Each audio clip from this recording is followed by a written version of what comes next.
咱们今天聚焦的重点是如何调整油分的摄入比例，以减少身体的慢性发炎，为减肥平台期扫清障碍。就这样，我横甩了大肚腩、大象腿以及整容式瘦脸，在突破平台期的重重障碍后，最终成功恢复到了产前的体重。想当年减肥的坎坷历程就像这样。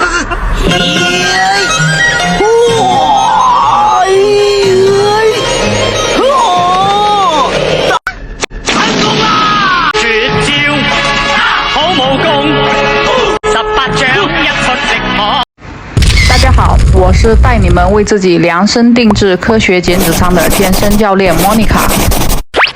对于减肥过程中遇到的各种阻碍，我的心得是：前期拼的是毅力，后期拼的则是健康的心态和生活方式。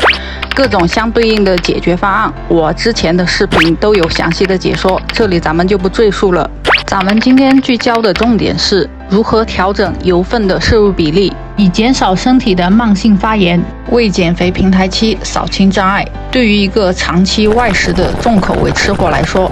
饱和脂肪酸、反式脂肪酸以及 Omega-6 的摄入量绝对过量，这也是诱发我出现慢性发炎的主要原因之一。其症状如下。为了能更好地根除以上的慢性炎症，我们先来了解脂肪酸的种类。首先是对心血管友好的好脂肪酸，其分为两种，一种是人体无法自我合成的多元不饱和脂肪酸，需要从食物中获取，摄入过量或不足都会引发健康问题。另一种则是人体能自行合成的单元不饱和脂肪酸，能降低心血管疾病风险。而另一类则是对心血管不友好的脂肪酸，分别是饱和脂肪酸，需要严格控制其量；再者就是反式脂肪酸，应杜绝摄入。根据美国心脏协会建议，以上各类脂肪酸的最佳摄取比例为1:1.5比0.8，其中多元不饱和脂肪酸中的 Omega-3 和 Omega-6 的最佳理想比例为1:1。可回归现实生活，我发现很难照着这个比例去执行。首先，我没办法保证自己天天做饭，即使能，我还需要花海量的时间去把所有食材里的各类脂肪酸都详细的计算出来。对于我来说，时间成本太高了。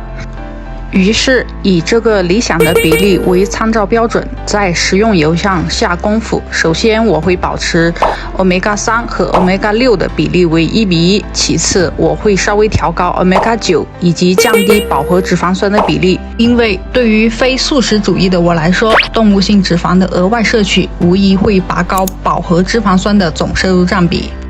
此外，我还会记录每一种食用油的发烟点，以防止烹饪时温度过高而产生反式脂肪酸。理论知识已梳理完毕，那就跟着我一起来实操吧。以下几种就是我常用的烹饪油，有了其成分比例和发烟点作为参考。在设计食谱时，我会考量食材的脂肪成分和烹饪方式，选用黑芝麻、亚麻仁油和橄榄油来进行组合，并通过计算得到一个固定的比例。再根据此份食谱的总热量和脂肪设定比例，计算出食用油的可摄入总量，再按照这个固定比例来分配，便可把控每种油品的适用量。按照这个组合的用油量，就会得到一个相对理想的脂肪酸摄入比例。值得注意的是，食用油的饱和脂肪酸再加上鸡胸肉里边的脂肪酸，其总摄入量占整份食谱的3.6%，完全在建议的摄入范围内。最后就是根据每种油品的发烟点来决定其烹饪方式，让反式脂肪酸没有可乘之机。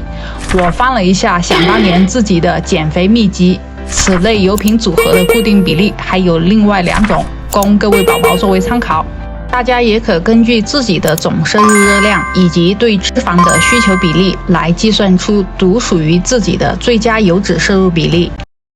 感谢各位的耐心观看，我们下一个视频再见，谢谢。